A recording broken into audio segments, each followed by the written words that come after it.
আমার মা দেখো কি সুন্দর ঝিরিঝিরি করে কুমড়োর শাকটা কুচিয়ে রেখেছে।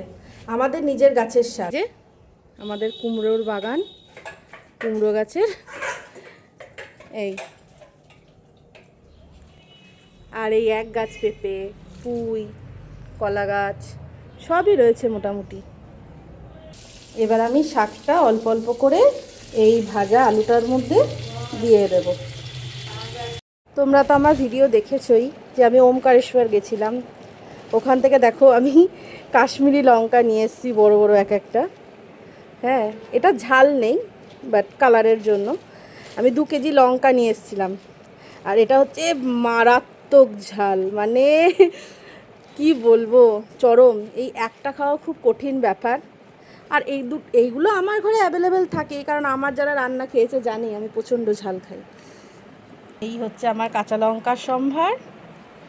এবার শাকে তো ধরো কাঁচা লঙ্কাই ভালো লাগে, প্রেফার করব আমি। সর্ষের তেল, সামান্য নুন, একটু জল আর পোস্ত,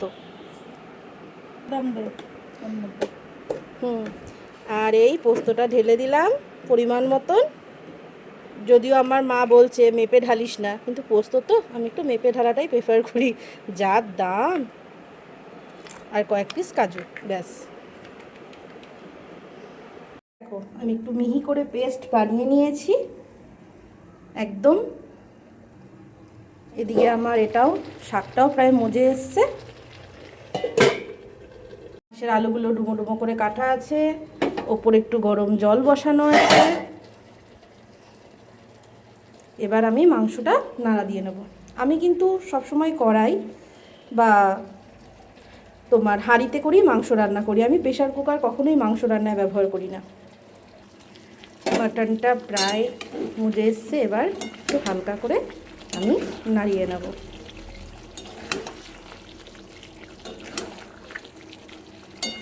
আজকে সব সিনহার চাপের পিস আছে, কারণ আমার মা চাপ ভালোবাসে আর আমি এই যে সিনহার পিস ভালোবাসি। আর ফার্স্ট রান। আর এটা হচ্ছে আমার বরমশাইয়ের জন্য, কারণ আমার বরমশাই এটা ছাড়া আর কিছু খায় না, যেহেতু উনি এটাই খেতে পছন্দ করেন, তাই উনি এটা ছাড়া আর কিছুই খাবেন না। আর ভাবছি আমার বান্ধবীদের জন্য একটা কিছু বানিয়ে নিয়ে যাব, দেখা যাক। ব্যাস, এবার সেম পদ্ধতিতে আমি এক বাটি জলটা পুরো গরম হয়ে গেছে, তো এটা আমি আবার এটার উপর চাপিয়ে দেবো, কারণ এই জলটাই আমি মাংসটায় ব্যবহার করব, এছাড়া আমি এক্সট্রা কোনো জল ইউজ করব না। তো জলটা দিয়ে কীরকম পরিমাণ ধোঁয়া বেরোচ্ছে, তো এটাকে বলে ডাবল বয়লিং প্রসেস। তো এটা আমি সবসময় কুকিংয়ের ক্ষেত্রে ইউজ করি, বিশেষ করে মাটনের ক্ষেত্রে আমি এটা খুব ইউজ করে থাকি। শাকটা আমি ভালো করে মজে গেছে। এবার আমি পোস্ত আর কাজু বাদাম বাটাটা শাকের মধ্যে ঢেলে দেবো।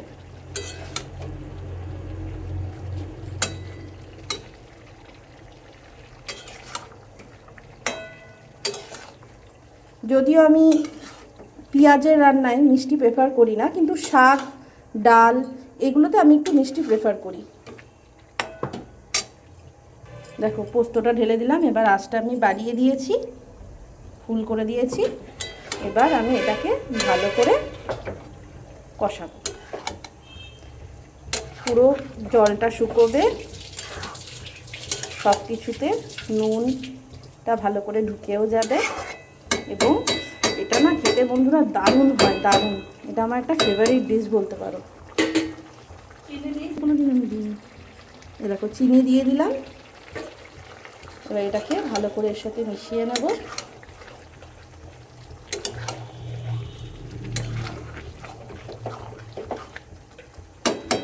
এটা হতে থাকুক, এদিকে আমার মাটনটা হতে থাকুক, আমি যাই একটু রেস্ট করে নিই। এই হলো আমার শাকের ফাইনাল লুক।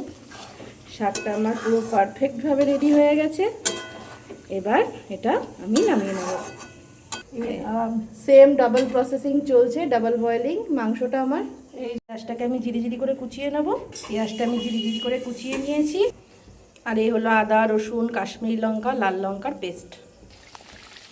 দেখুন মাংসটা কষে কিভাবে তেল বেরিয়েছে।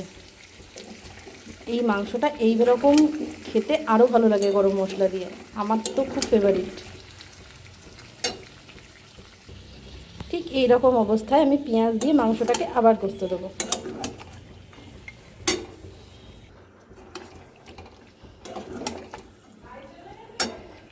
এই হলো আমার খাসির মাংসের ফাইনাল লুক, একদম লাল লাল বড় বড় আলু দিয়ে পাতলা টেলটেলে ঝোল।